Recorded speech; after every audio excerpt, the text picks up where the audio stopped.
Hello, welcome to Bidwell Mansion State Historic Park. My name is Elijah and we are here in the mansion's library today to look at our phonograph. Now, our phonograph is a little bit deconstructed right now, but we will be putting it all back together and then actually playing it.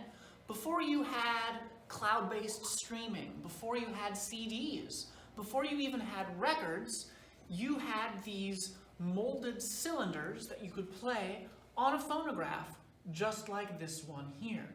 So we're going to look at the interior of the phonograph a little bit. There are a few different components. You have a spring housed in this casing here, so you wind this up and then it is a spring-powered device. You have the regulator here, which ensures that it always moves at the same speed. And then you have all of the various clockwork components which translate the force of the spring to rotational energy, which will then allow our cylinder here to turn. So we're going to go ahead and close this up here.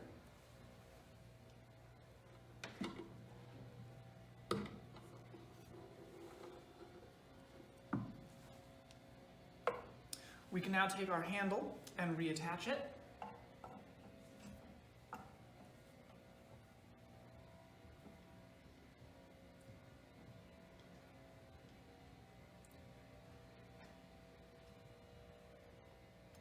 Handle is screwed on, and then of course we have our trumpet, which attaches here. There's a diaphragm in here, and that is what makes the actual sound, which is then projected through the trumpet. So the cylinder is here on the player.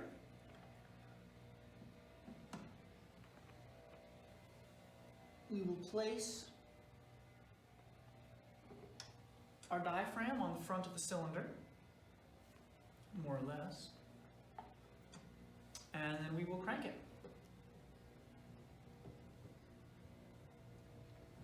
You can see the cylinder begins to turn here.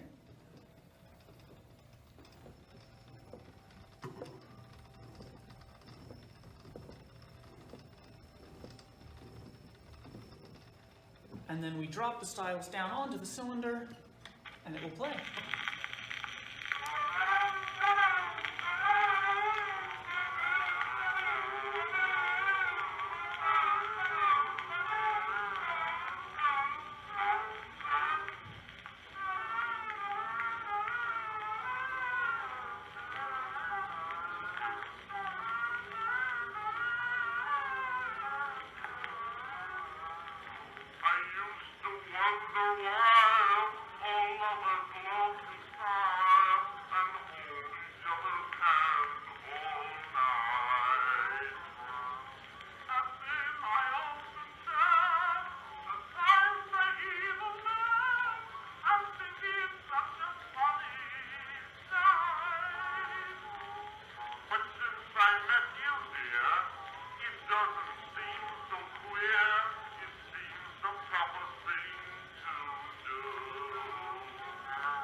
So, as you can tell, the audio quality is really not something that we would consider to be very good today. But when you consider that this is really one of the first ways to listen to recorded music in your home, this would have been very impressive back in the time period. And we can probably attribute at least some of the poor audio quality to the fact that these are very, very old cylinders and they have probably warped over the years somewhat. So thank you for joining us here at Bidwell Mansion State Historic Park, and we'll see you next time.